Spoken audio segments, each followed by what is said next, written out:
अधिवक्ता परिषद इकाई आजमगढ़ के तत्वाधान में मनाया गया संविधान दिवस। मुख्य अतिथि न्यायमूर्ति पीके गिरी ने बताया संविधान दिवस का मतलब विधि का शासन संविधान के पहले भी कानून थी।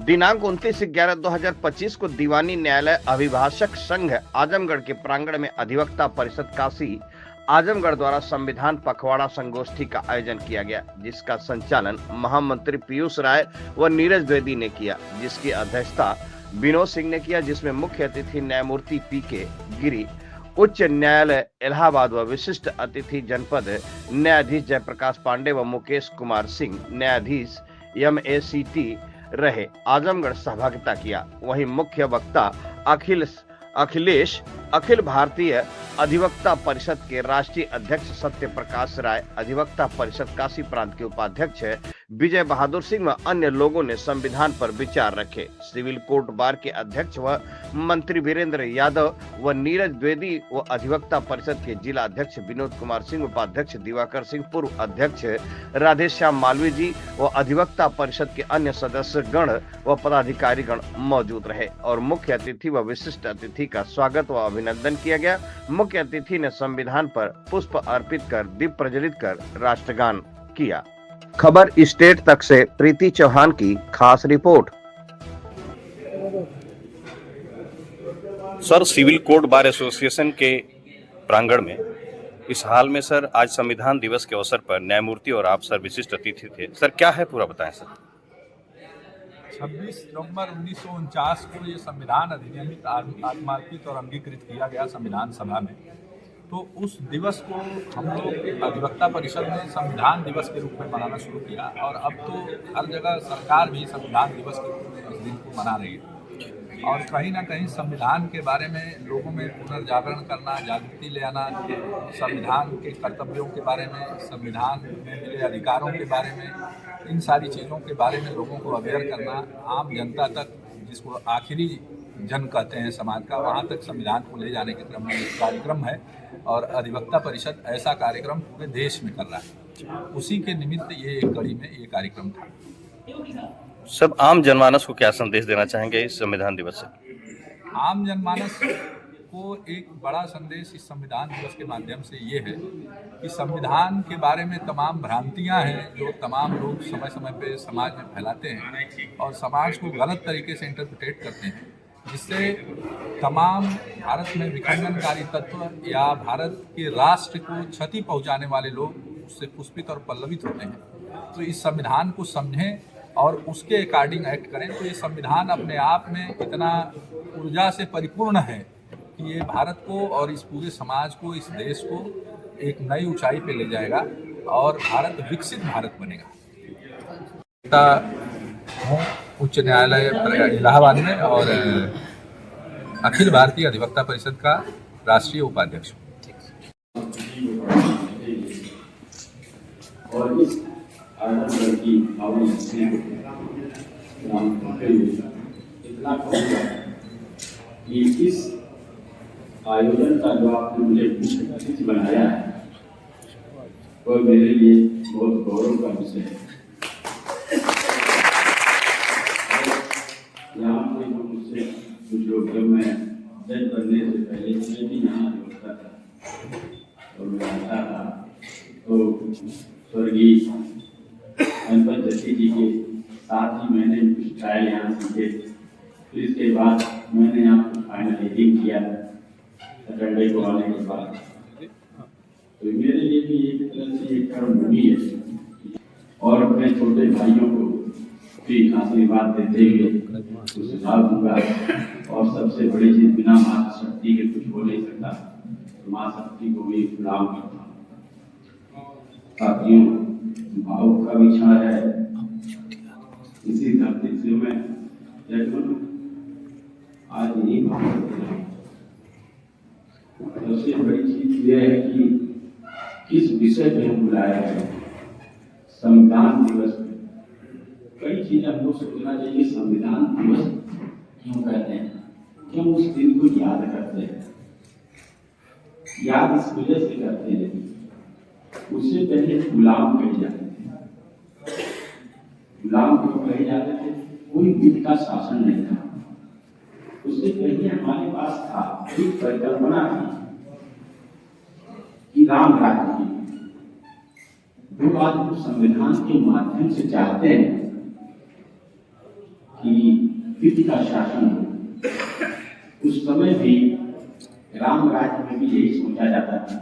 इंसान के साथ तो छोड़िए, जानवर की संज्ञा दी जाती थी, जानवर के उदाहरण दिए जाते कि बाघ और बकरी के साथ जीते थे। तो आप सोचिए कि राम राज्य की बात आज भी हम अपने संविधान के माध्यम से देखते हैं कि आज भी हम वही परिकल्पना करते हैं, कोई जीव जंतु या पेड़ पौधों के साथ भी इस तरह के अत्याचार ना करें। उसके लिए भी हमने कानून बनाया, इंसान के साथ साथ जानवर के लिए, पेड़ पौधों के लिए। तो क्वेश्चन उठता है कि क्या संविधान से पहले कोई कानून नहीं था? हम कहते हैं संविधान दिवस से पहले भी तो कोई कानून रहा होगा। और फिर होता है कि संविधान का मतलब विधि का शासन।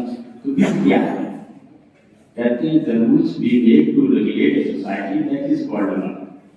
जो हम नियम बनाते हैं अपने समाज को चलाने के लिए, वही एक विधि का रूप होता है। तो क्या उससे पहले कोई कानून नहीं था? हाँ, व्यक्ति का कहा जाता है व्यक्ति के कर्तव्य होते हैं। कर्तव्य जहाँ होते हैं अधिकार स्वतः मांगना नहीं पड़ता। अगर आप कर्तव्य कर रहे हैं तो आपके अधिकार का हनन होगा ही नहीं। तो कर्तव्य आपके नैतिक कर्तव्य होते हैं, आपके विधिक कर्तव्य होते हैं।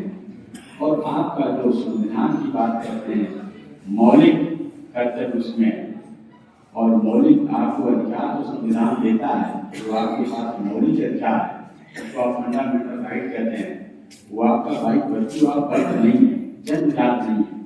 जन्मजात को मानवाधिकार मिलता है, विधिक अधिकार मिलता है आपको विधियों से, लेकिन आपको मौलिक अधिकार मिलता है उस संविधान प्रदत्त है।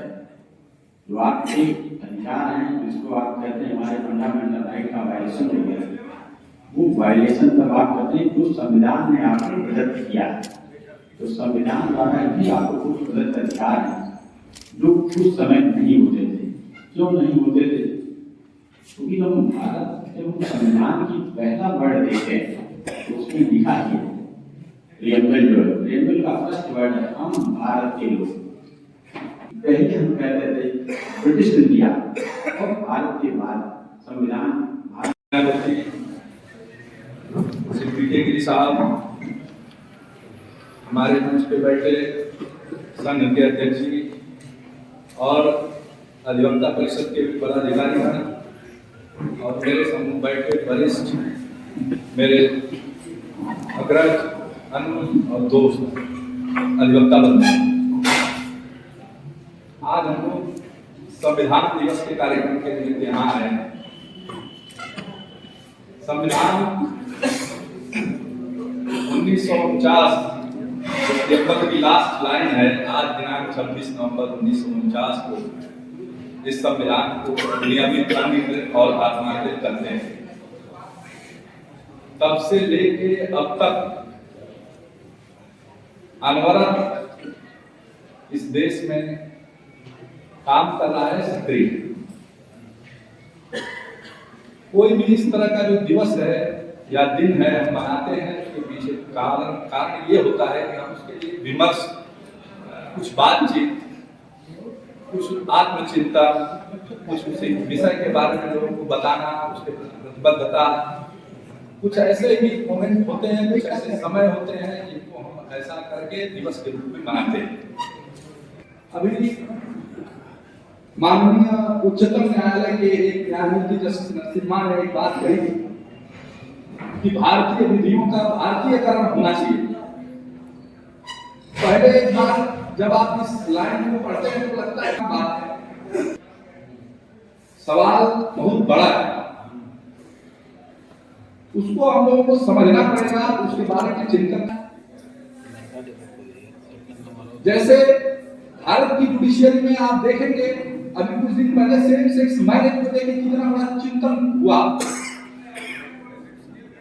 इस देश में जहां इतने सारे महत्वपूर्ण विषय वो शायद इस बात को बोल रहे थे कितनी गंभीर बात की शायद को न समझे हो, लेकिन न्यायमूर्ति अधिनायक जय भारत भाग्य विधाता, पंजाब सिंध गुजरात मराठा द्राविड़ उत्कल गंगा, विंध्य हिमाचल यमुना गंगा, उच्चर जलधि तरंगा, यमुना में जागे तब शुभ आशीष मांगे। माता की जय, भारत माता की जय, वंदे मातरम, वंदे मातरम।